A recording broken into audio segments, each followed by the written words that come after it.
કે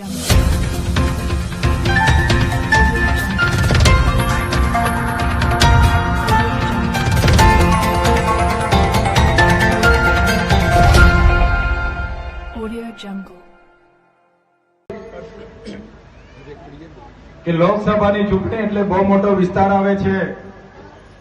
શું થશે નામ તો જાહેરાત કરી દેવામાં આવ્યું છે, પણ ખરેખર આ સ્વાભિમાન યાત્રા અમે કાઢીને જુદા જુદા ગામોમાં ફરીએ છીએ ત્યારે તમારા જેવા લોકો અમારા માટે એક એક કલાક રાહ જોઈને ઉભા છે અને અમને આશીર્વાદ આપે છે, અમારા માટે દુઆ માંગે છે, અમને સમર્થન કરે છે. ત્યારે સામે ગમે એટલા મોટા નેતાઓ હશે, ગમે એટલી મોટી પાર્ટીઓ હશે, ગમે એટલી મોટી એમની સરકારો હશે, છતાંય અમે હિંમત એટલા માટે કરીએ છીએ કે અમારી સાથે તમારા જેવા બધા ઈમાનદાર લોકો અમારી રાહ જોઈને ઉભા છે. અમને તમારું સમર્થન છે, અમને તમારા આશીર્વાદ છે, એ જ અમારા માટે. અમને તમે જોયું હશે કે એમની સામે ચૂંટણી નહીં લડે, અમારી સામે ચૂંટણી નહીં લડવાની, અમારી સામે નહીં બોલવાનું, અમારી પાર્ટીમાં તમારે આવી જવાનું.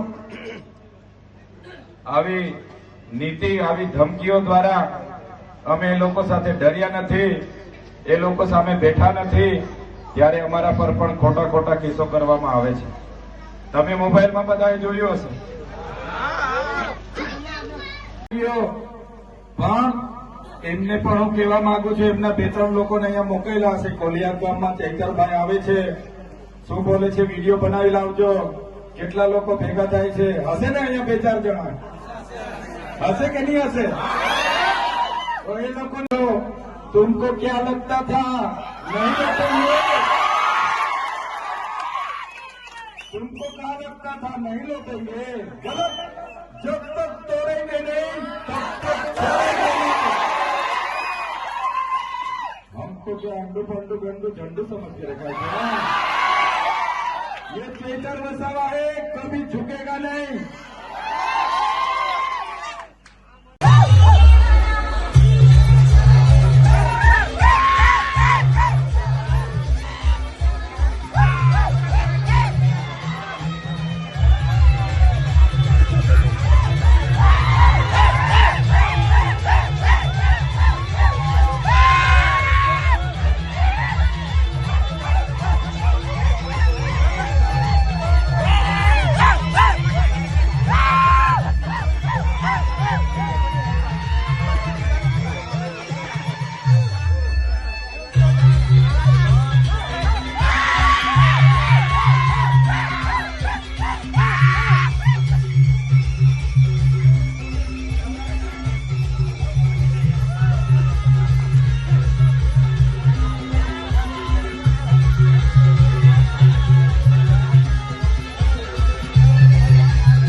જઈશું અને 5 લાખ લીડથી જીતવાની વાત કરતા હતા. એમના નેતા 5 લાખ મતના લીડથી અમે રમતા રમતા જીતી જઈશું એવી વાત કરે છે. ત્યારે એમના નેતાને પણ હું કહેવા માંગુ છું, અમારો ખેલ પતી નથી ગયો, હવે અમારો અસલી ખેલ તો આજેથી ચાલુ થયો છે.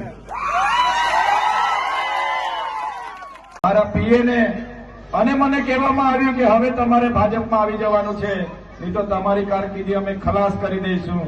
પણ તમારી બધાની પ્રાર્થના, તમારા બધાના આશીર્વાદ થકી એ લોકોની જેલોના તાળા તોડીને આજે અમે તમારી વચ્ચે આવી ગયા છે.